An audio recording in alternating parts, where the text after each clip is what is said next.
The dust devils danced across the parched earth like ghosts, swirling beneath a merciless Arizona sun.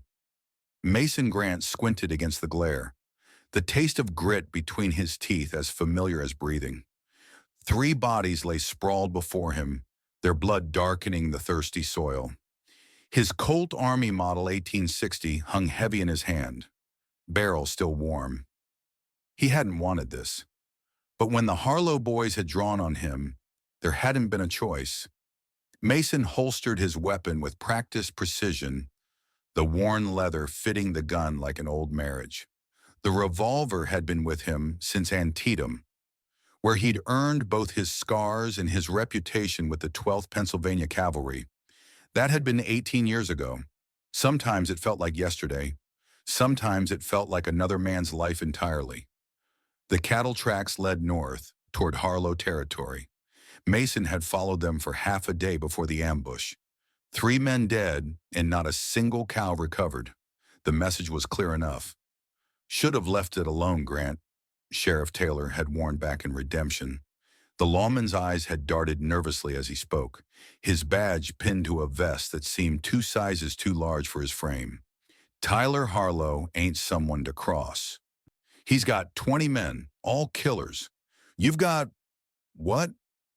A played-out ranch and a reputation. Mason had listened in silence, his weathered face betraying nothing. 50 head of cattle represents everything I have, Sheriff. Everything my daughter's future depends on. Your daughter needs a living father more than she needs those cows. Mason surveyed the bodies one last time before mounting his chestnut mare. Elizabeth was 18 now, nearly a woman. After her mother had succumbed to fever 3 winters past, the girl had become his entire world. A world he'd built with calloused hands and stubborn determination. He wouldn't let Tyler Harlow take that away, not without a fight. The trail led him to a shallow ravine where the cattle had been driven. The stench hit him first, the unmistakable reek of death carried on the hot wind. Over the ridge, Mason discovered what remained of his herd. All 50 head, slaughtered, not butchered for meat, but killed and left to rot under the baking sun.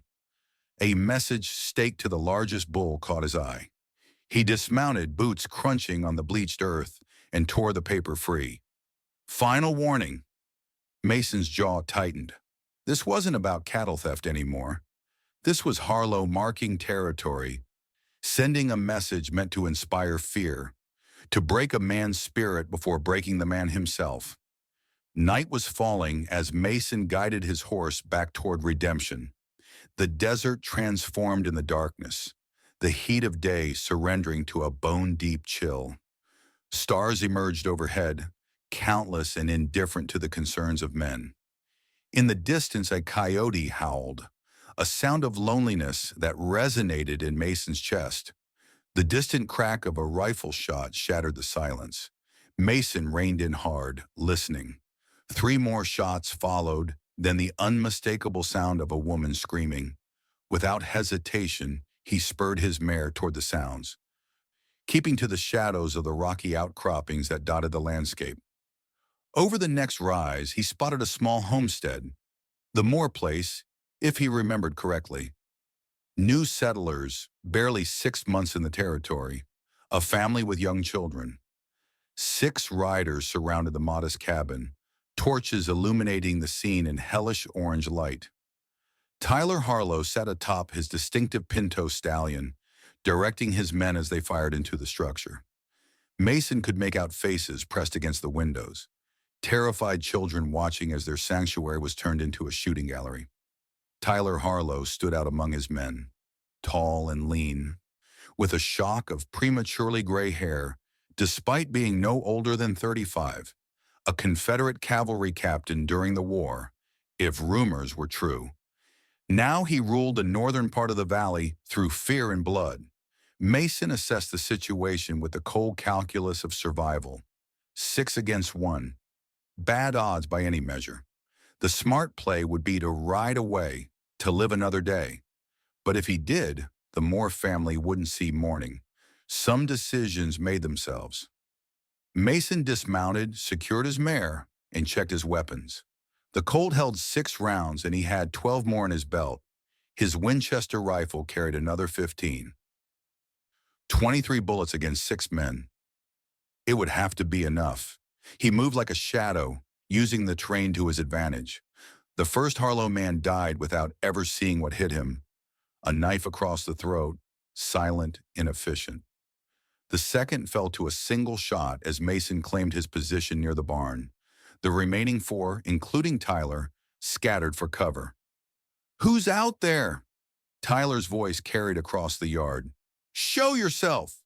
Mason's reply came in the form of another shot that caught one of Harlow's men in the chest as he attempted to flank the cabin. The man dropped with a grunt, clutching at the spreading darkness on his shirt. "Grant?" Tyler called out. "That you, Mason Grant? I thought you'd be smarter than this."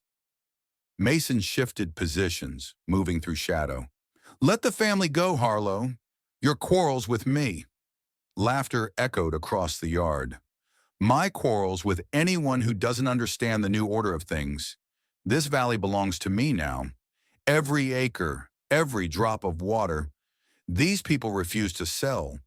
Just like you." A shot rang out, splintering wood near Mason's head. He ducked, rolled, and came up firing. Another of Harlow's men cried out, clutching his shoulder as he stumbled backward. "4 down," Mason called. "How many men are you willing to lose tonight, Tyler?" Inside the cabin, Mr. Moore had found his courage. A shotgun blast erupted from the window, forcing the remaining Harlow men to scatter further. Mason used the distraction to advance, firing twice more. One shot went wide, but the other found its mark in the leg of another rider. Tyler Harlow, suddenly alone with his wounded men, snarled in frustration. "This isn't over, Grant. Not by a long shot." He wheeled his horse around. "Boys, we're pulling back." The Harlow gang retreated into the darkness, taking their wounded with them. Only the dead remained, testimony to the night's violence. Mason approached the cabin cautiously.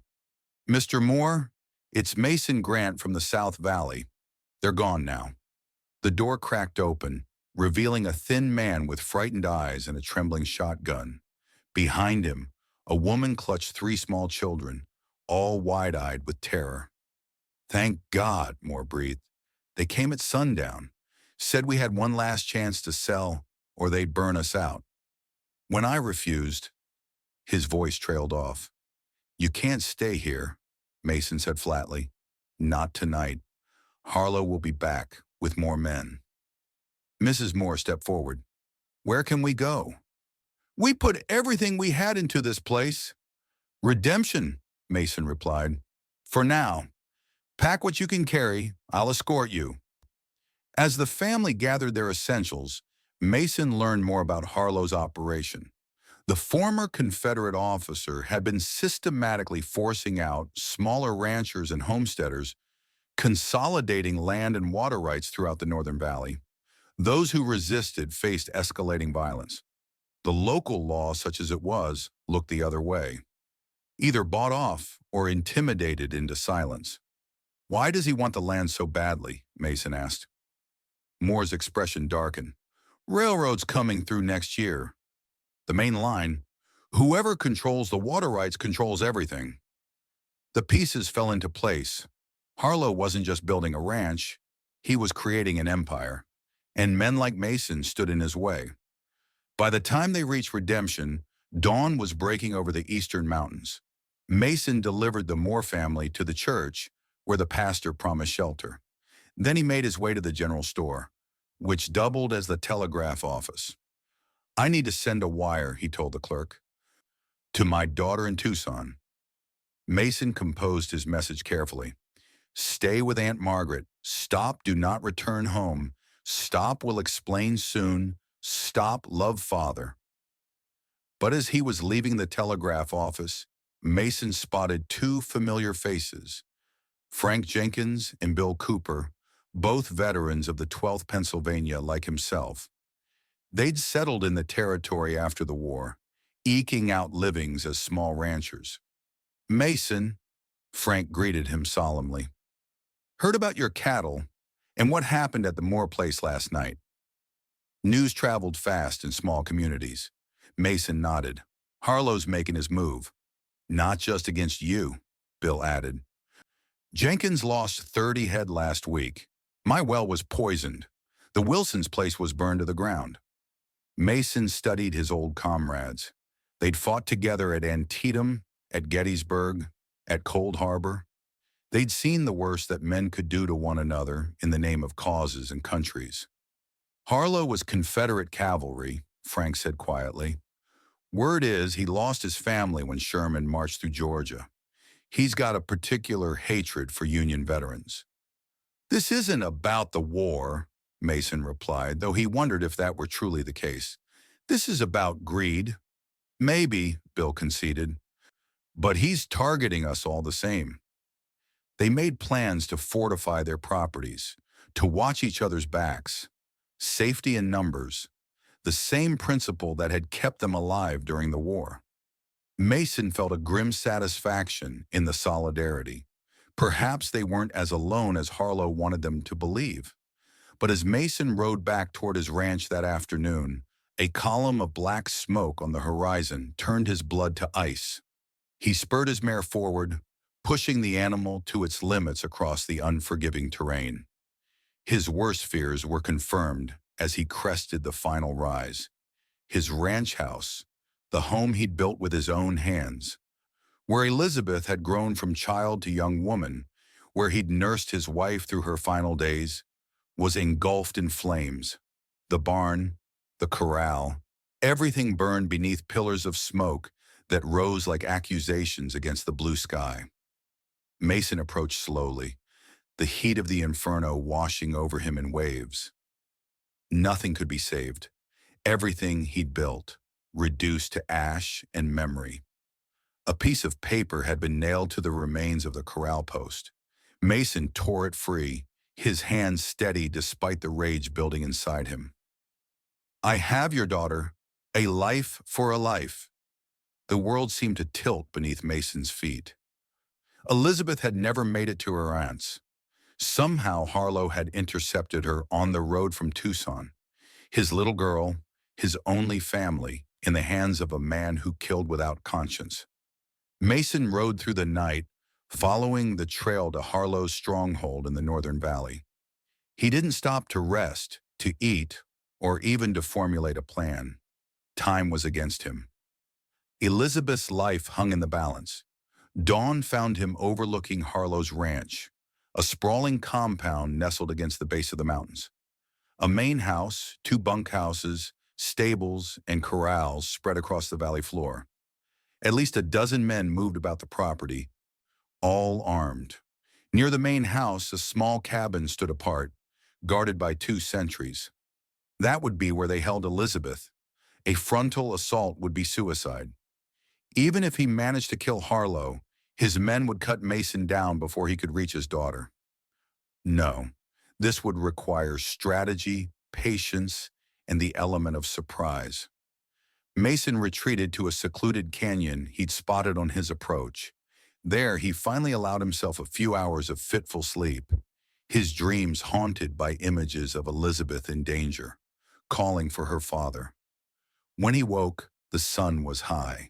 Mason inventoried his supplies, limited ammunition, some jerky, a canteen half full of warm water, and a final resource, 4 sticks of dynamite he'd carried in his saddlebags for clearing stubborn boulders on his property. A plan began to form. Under cover of darkness, Mason worked his way around the perimeter of Harlow's ranch. With painstaking care, he placed the dynamite at strategic points: the ammunition shed, the far side of the stables, the water tower that served the compound. Each location was chosen to create maximum confusion with minimal risk to Elizabeth's cabin. By midnight, he was in position. Mason took a deep breath, steeling himself for what was to come. Then he struck a match and lit the first fuse. The explosion ripped through the night, the ammunition shed erupting in a cascade of secondary blasts as gunpowder and bullets cooked off in the heat. Men poured from the bunkhouses, shouting in confusion. Before they could organize, the second charge detonated near the stables, sending horses screaming into the night. Chaos. Exactly what Mason needed. He moved through the compound like a ghost, dropping two guards with silent knife work before they realized the attack came from within, not without. When he reached Elizabeth's cabin, a single guard remained, wide-eyed with panic. The man barely had time to register Mason's presence before a bullet ended his confusion permanently. "Elizabeth?" Mason called softly, entering the dark cabin. A figure stirred in the corner. "Dad?" The relief that flooded through Mason nearly buckled his knees. "I'm here, sweetheart. Are you hurt?" "No," she whispered. "But Harlow said—" "Later," Mason cut her off. "We need to move. Now." They slipped out the back of the cabin, Mason leading them toward the nearby hills where he'd left his horse. They'd nearly reached the edge of the compound when a voice rang out behind them. "Grant!" Mason turned slowly. Tyler Harlow stood 20 paces away, his revolver trained on them. The former Confederate's face was a mask of hatred, illuminated by the fires still burning throughout his ranch. "Let her go," Mason said evenly. "Your quarrel's with me." Harlow's laugh was brittle. "My quarrel's with every Yankee who stole our way of life, every bluebelly who watched our homes burn and called it righteous. You think this is about land? About money?" His voice cracked with emotion. "This is about justice. The war's been over for 15 years, Tyler." "Not for me," Harlow spat. "Not for those of us who lost everything. My wife, my children, all gone because men like you followed orders." Mason gently pushed Elizabeth behind him. "I never fought civilians, never burned a home with people inside." "Doesn't matter," Harlow replied. "You wore the blue. That's enough." His finger tightened on the trigger. "I'm going to kill your daughter while you watch, just like I had to watch." "Dad," Elizabeth whispered, her voice steady despite her fear. "The water tower." Mason understood immediately. The third charge still undetonated. He'd positioned it on the far side of the compound, hoping to use it as a final distraction if needed. Without taking his eyes off Harlow, Mason reached into his pocket and retrieved the detonator he'd prepared, a simple percussion cap attached to a long fuse. As Harlow began to squeeze the trigger, Mason struck the cap. The explosion was massive, the water tower collapsing in a deluge that swept across the compound. Harlow instinctively turned toward the sound. A fatal error. Mason's draw was lightning fast, his shot striking Harlow's gun hand. The Confederate's weapon discharged harmlessly into the dirt as he howled in pain. Mason advanced, his Colt steady. Harlow clutched his shattered hand to his chest, his eyes wild with a mixture of pain and fury. "Do it," he snarled. "Finish what your kind started." Mason stood over his enemy, finger poised on the trigger. It would be easy, justified even. No one would blame him for killing the man who had threatened his daughter, destroyed his home, slaughtered his livelihood. "Dad," Elizabeth said softly, "not like this." Mason looked into his daughter's eyes, his wife's eyes, and saw the wisdom there that transcended her 18 years. He nodded once, then turned back to Harlow. "The war's been over for 15 years, he repeated. "Today, it ends for us, too." 3 days later, Mason watched as federal marshals loaded Tyler Harlow into a prison wagon. The charges, kidnapping, arson, cattle rustling, and murder, would ensure he never again saw freedom. Most of his men had scattered after the night attack, leaving only a few loyalists to be rounded up by the suddenly courageous Sheriff Taylor. "What now?" Elizabeth asked, standing at her father's side. Mason surveyed the town of Redemption. The Moore family had decided to stay, rebuilding with the help of neighbors. Frank Jenkins and Bill Cooper had contributed cattle from their own herds to give Mason a new start. The community, awakened to the strength found in unity, had rallied. "Now," Mason said, placing an arm around his daughter's shoulders, "we rebuild together." The desert stretched before them, harsh and unforgiving as it had always been. But somewhere in that vastness lay a future, one carved from determination, resilience, and the understanding that some battles were worth fighting, not for vengeance, but for the right to determine one's own destiny. A man's legacy isn't in what he owns, Mason said quietly, echoing words his own father had spoken decades ago. It's in what he stands for when standing costs him everything.